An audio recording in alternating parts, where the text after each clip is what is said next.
So yesterday I talked to you about Pulp Fiction, which was a film that I hadn't seen, but I feel like everyone else had seen. So today what I'm going to do, I've just gone on the Film 4 website, and the Film 4 website has a top 50 films to see before you die. I'm going to go through this list and see how embarrassingly, how little of them that I have seen. And the ones I have seen, I'll tell you what I thought of them, and the ones I haven't seen, I'll tell you whether I think I'll see that or not. I might read you the descriptions. Basically, I'm going to read a website to you today. Hopefully, it'll be more interesting than that. Okay, here we go. The Apartment, directed by Billy. What is it? That direct? Is that the director or the writer?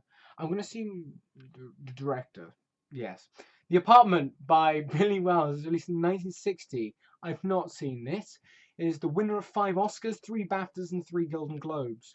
Okay, it's a satire come romance, classic comedy. I haven't seen that, and it's unlikely I ever will unless something requires me to see it. Like I'm considering taking film, let's say, in university, so maybe that's one of those kind of films that I'd have to watch for that, or maybe even English, because some films are that good. Number 2 is Citizen Kane by Orson Welles. That's another thing. Not seen. Not seen Citizen Kane. I should probably see that. I should put that on my list. North by Northwest by Alfred Hitchcock. I have not seen that one either. It's a 3,000-mile chase across America starring Cary Grant in an increasingly disheveled suit. Some have argued that North by Northwest isn't one of Hitch's truly great films, but in the Graham Greene categories of entertainment versus serious work is an archetypal example of the former, as Hitch blends the set pieces with dark humour and some digs at self-serving politicians. I've heard about this too. Not seen it. Wow. Number 4, not seen. Chinatown by Roman Polanski. Probably won't see that. All About Eve, not seen that. Casablanca! No, not seen that. I have, however, seen the Looney Tunes parody of it, which was Carrot Blanca. And, I feel like I've seen it from that. I mean, Carrot Blanca, it can't be that different from Casablanca. It's just got Bugs Bunny in the role of the main guy. Number 7, The Wizard of Oz from 1939. Hey! I have seen that one. Not the biggest fan, really.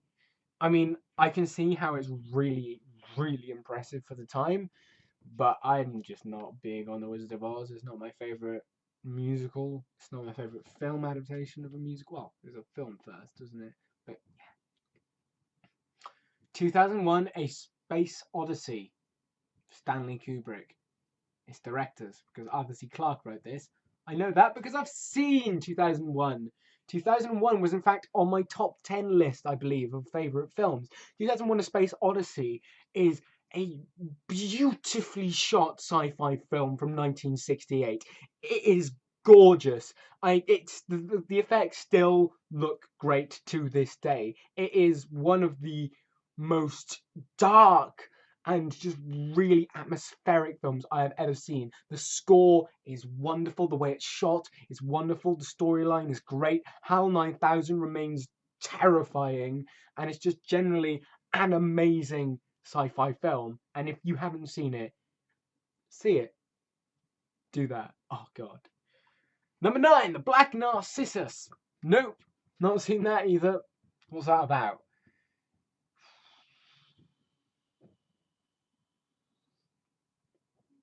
Right, it's about a nun. Not appealing to me, I'll be honest with you. Apocalypse Now? Martin Sheen journeys to Vietnam and Cambodia to terminate flipped out renegade US Colonel Marlon Brando and his missions become screens.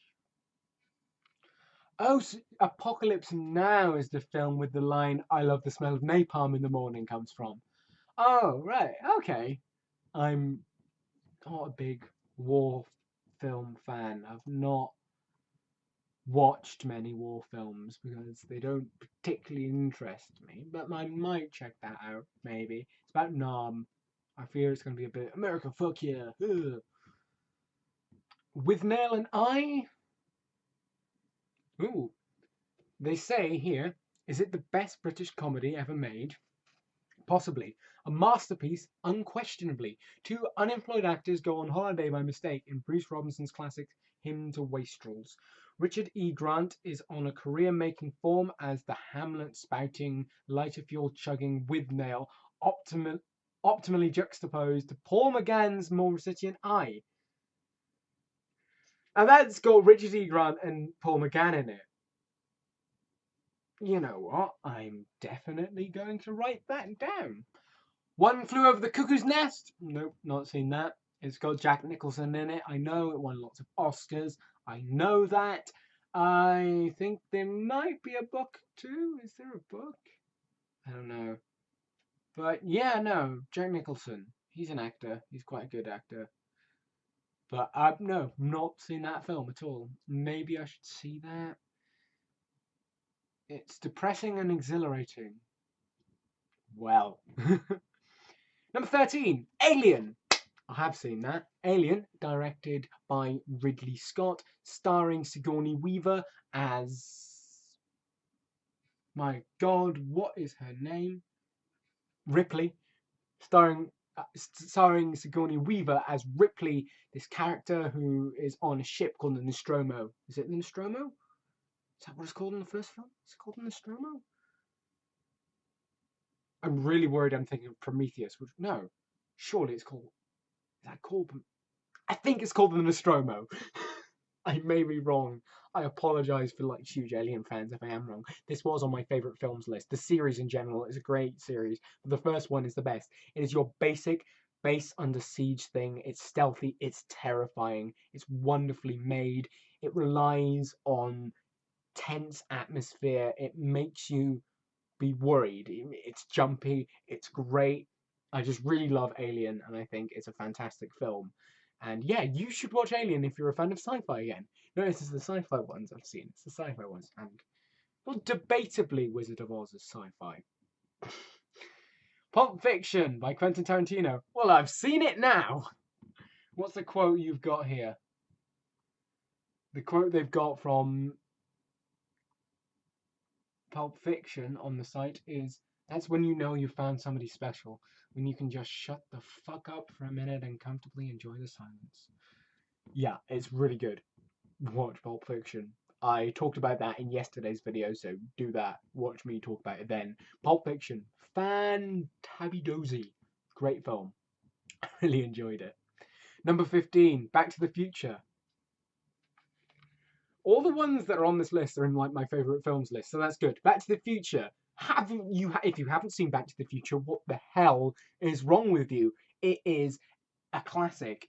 All three are classics. They are some of the best comedy sci-fi to come out of the 1980s. It's really, really good. It's about this kid called Marty McFly and his friend who is a professor, Doc Brown, and he makes a time machine and then he goes back in time and he messes up and he's now going to make his parents fall in love so that he will exist. And it's great. And at one point he plays Johnny Be Good. And it's just really, really fun. And it's got a great soundtrack with Huey Lewis in the news. And Back to the Future. And Back to the Future 2. And Back to the Future Part 3.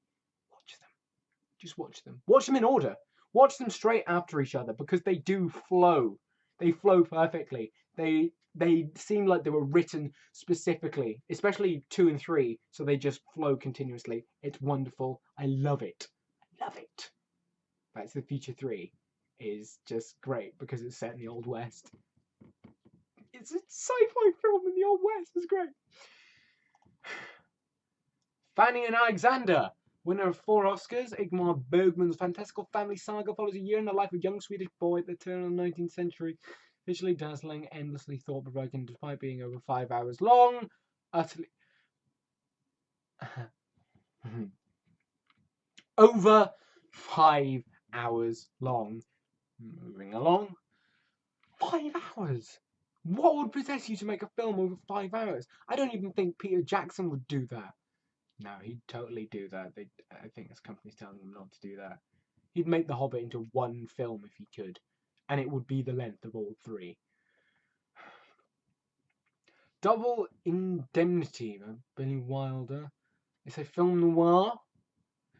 I'm not sure if I'm big on film noirs. The Usual Suspects is the next one. I've heard of this, I think. When a crippled criminal, the amazing Kevin Spacey, survives a massacre, he's brought in for questioning, then proceeds to tell most remarkable underworld tales. Anything but Usual Singer's movie is pretty damn near untouchable. Next to this, most other crime films feel petty. The twistastic ending will give you goosebumps no matter how many times you watch it. That sounds really fun. I think I'll have a watch of that. Usual Suspects. 19, Trainspotting by Danny Boyle. I have not watched Trainspotting. I haven't. I've watched clips of Trainspotting. I own the book for Trainspotting, in fact. And the book, it's ridiculous, is written in Scots. So it's almost impossible to read unless you're speaking it out loud in a Scottish accent, because you can't understand Scots otherwise. But yeah, I've heard it's really, really, really, really good. It's about people in Scotland and drugs. A Touch of Evil by Orson Welles. Another Orson Welles masterpiece. The big man stars as a corpulent US cop facing off against Charlton Heston's Mexican narcotics officer over the border and over murder, corruption, and abduction. What face is this? It's, yeah, interesting. It's unlikely I will watch that. The Three Colors of Blue. Apparently, it's an extraordinary film. The first Kieslowski's acclaimed Three Colors trilogy. Cerebral yet compelling. Looks and sounds superb and features a mesmerizing performance from. Sounds a bit arty for me. This is Spinal Tap. I've heard of Spinal Tap, of course. Spinal Tap is a mockumentary from the 80s about this band called Spinal Tap. Everybody's seen clips from Spinal Tap, but I've never actually watched Spinal Tap. And I feel like I should probably watch that because it looks really good. And what's the quote they've got? The quote is, as long as there's, sex and drugs, I can do without the rock and roll. Fair enough. The Shawshank Redemption. How have I not heard of that? It's a Stephen King book made into a film. It's got Morgan Freeman in it. And I haven't seen it. I think I've seen the Family Guy parody of it. That's about it. I know the plot. Everybody knows the plot. But yeah, no. I've not seen that. Neither have I seen The Lady Killers by Alexander McKendrick or The Ipcress File by Sidney J. Fury. Nor have I seen Secrets and Lies by Mike Lee. Nor have I seen Scarface. Yes, I know. Scarface. Say hello to my little friend. Not seen it. As far as I'm aware, it's just Al Pacino being gratuitously violent and shooting people, and he's a drug lord, and there's mountains of cocaine. But that's about all I know about that film. It's a classic 30s gangster film.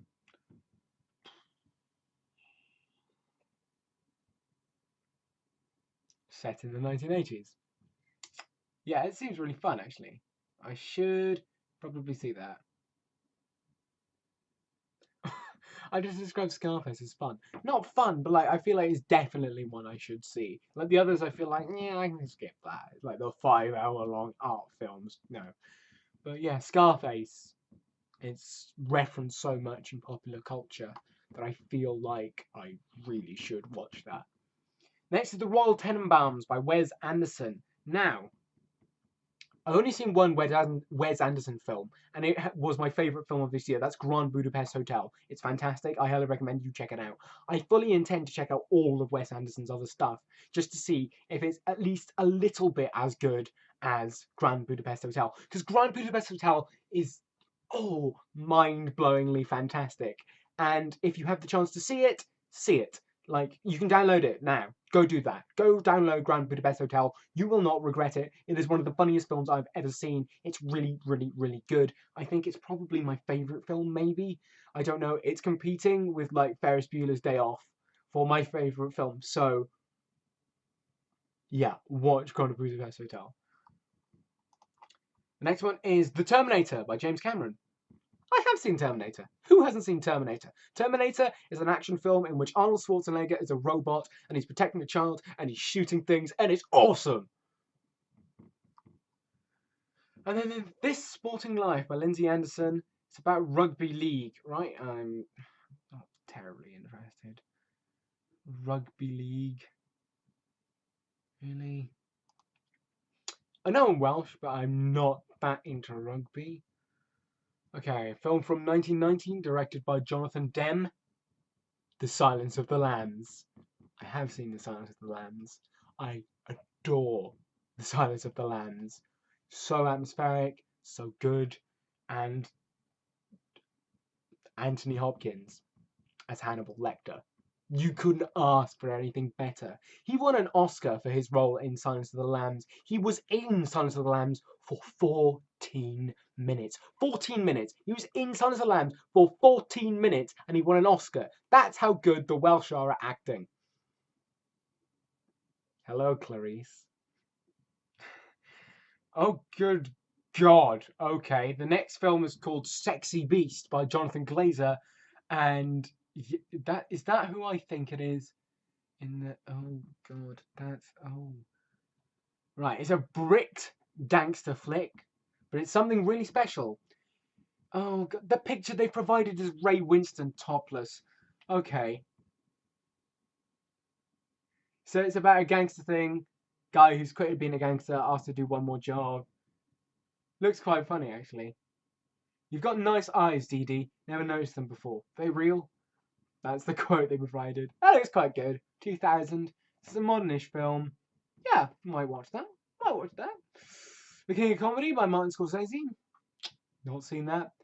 Not sure if I've seen really much Martin Scorsese films. Stars Robert De Niro. Robert De Niro. Unlikely. Unlikely that I'll watch that. Monty Python's The Life of Brian, directed by Terry Jones. He's not the Messiah, he's a very naughty boy. Of course I've seen Holy Grail. Holy Grail is the holy grail of comedy. Well, debatably. So, Monty Python and the Holy Grail, if you haven't seen it, it's basically the geek film. It's mentioned in Ready Player One. There it is. That's Ready Player One right there. It's mentioned in Ready Player One a lot. It's basically one of the most quotable films ever. Monty Python, fantastic anyway. Everything they do is great.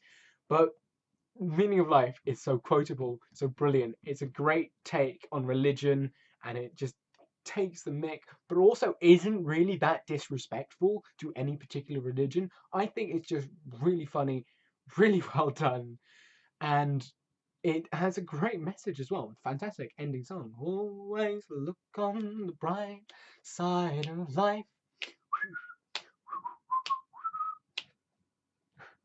I love it. Mulholland Drive, directed by David Lynch. A surreal noir about Hollywood corruption, originally shot for American television. I'll be honest, don't sound great. Sorry. Princess Mononoke. Okay, that's an anime. It's an epic anime from Studio Ghibli master animator Hayao Miyazaki. Okay. I haven't watched much anime. I'm not a big anime watcher. I feel like I should watch more, especially stuff like this, because I hear it's wonderfully animated, wonderfully done, and it's just so different to traditional Western movies. So yeah, that's something I probably might check out, or at least some Studio Ghibli stuff. I've genuinely never seen a Studio Ghibli film ever. Never. I've seen like pictures of Totoro and Howl's Moving Castle. I think those are Studio Ghibli titles. I don't know. The last anime thing I watched, I think, was Yu-Gi-Oh! It was either Yu-Gi-Oh! Or Pokemon. So, yeah, not very cultured in the East. Pan's Labyrinth, directed by Guillermo del Toro. A fairy tale for adults. It looks amazing. Like, that guy is Pan's Labyrinth, right? I want to see Pan's Labyrinth. I just never have. I feel like it's definitely something I should see. It's an odd film, I hear, but yeah, the aesthetics in it look fantastic. Guillermo del Toro is a good director, so I would probably check that out. Fight Club, directed by David Fincher. The book written by Jack Farnick. I like trying to pronounce his name because I have no idea how to pronounce his name. Fight Club, Fight Club, Fight Club. I know the plot of Fight Club. The plot of Flight Club. Hey, no, Fight. The plot of Fight Club is that there's a guy who goes to a fight club and he's got an imaginary friend that split personality type thing or whatever. Yeah, I hear it's good.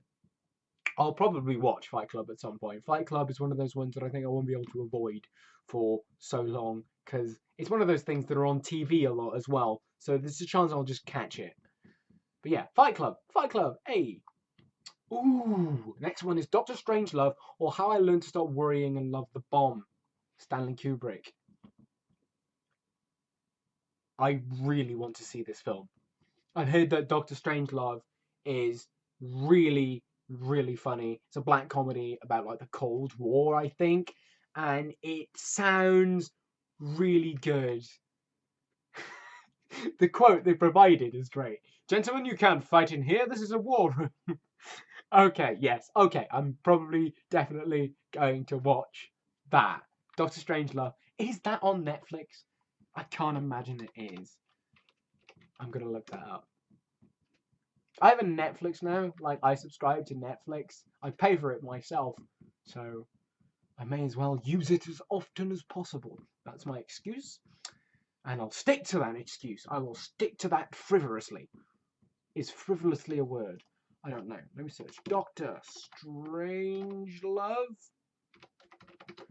I don't think it is on Netflix. Or at least not on Netflix in the UK. It did suggest other results, Doctor Who or Doctor Who the movie. Or Stargate Atlantis. I don't think they're quite the same. And then Dawn of the Dead by George A. Romero. It's a sequel to Night of the Living Dead. And yeah, the quote it's got is shoot it in the head. It's a zombie film. It's the archetypal zombie film. It's the classic zombie film. It's basically what Shaun of the Dead parodies, I believe. I've not seen it. I'm not huge on zombie films, though I feel like I should be. I should watch more, because I hear Dawn of the Dead is great. Dawn of the Dead. Dawn of the Dead is a film. 41, The Breakfast Club, John Hughes. The Breakfast Club wasn't a film I'd seen until very early this year. I really like The Breakfast Club. Breakfast Club is a great 80s teen movie, just like Ferris Bueller's Day Off, which is my favourite 80s teen movie. Though debatably also Dead Poets Society. But I wouldn't say that's a teen movie in the same way that Breakfast Club and Ferris Bueller are. That's more of a movie starring teens. This one's more of a, hey, teen movie. It's teen movies before they got rude and crude, like in American Pie. Though I love American Pie, I have to admit. Breakfast Club is about these kids. They're in detention on a Sunday or a Saturday. They're in school. They're in detention on their own, and they get a bond. And it's just this thing that sort of seems to happen almost in real time. It's just these kids learning about each other and learning to accept each other and accept themselves. And it's a really, really good film. I highly recommend it. It's got a great dance sequence in it, and it's referenced so much in pop culture that you should definitely see it. Cabaret by Bob Fosse. Not seen Cabaret. Not seen Cabaret. Neither have I seen Brazil by Terry Gilliam. Apparently it's quite good though. I've heard about Brazil, actually. I think I should watch Brazil. Brazil is something I should watch. It's a apparently snappy satirical humour. One of the best films of the 80s. Fair enough. I like 80s films. Films made in the 80s tend to be quite good. Like, amazingly. In contrast to the music. Oh! Aguirre, The Wrath of God by Werner Herzog. Okay. It's... Okay, that does not seem like a film I want to see. It looks like some weird medieval film. No, I'm probably not going to watch that. Probably also not going to watch A Night at the Opera. The Marx Brothers all singing, all falling about comedy career. A big budget blend of farce and extravagance. Oh, it's one of those films. It's the Groucho Marx. Might watch that actually, because I quite like funny films, and I hear these guys quite funny. Number 46, Donnie Darko. Not seen that. I imagine it's about. What's it about? It's a poignant, genre-defined tale of teen love, insanity, and time travel. Okay, I thought it was about murders, but I might be wrong. I might be wrong. Yeah. All right, I'll watch Donnie Darko. Up. I've seen Up. Up's a really, really, really good Pixar film. It's one of my favorite Pixar films. Like, for my Pixar film range, my favorite Pixar film is either Up or Wall-E because they're fantastic. I really, really enjoyed them too. They're both very poignant. They're both like, especially Up. Up, really sad film. It is a tearjerker, but it does it well, and I love it. It's fantastic. Well done, Up. Well done, Bob Peterson and Pete Docter. You did a good job on Up, and so did the rest of the animators. It takes a lot of people to animate. Have you seen Pixar? I'd love to work at Pixar. That place looks great. Heavenly Creatures, Peter Jackson. Oh, I bet this is 900 years long. An intoxicatingly intense murder story with lesbian overtones.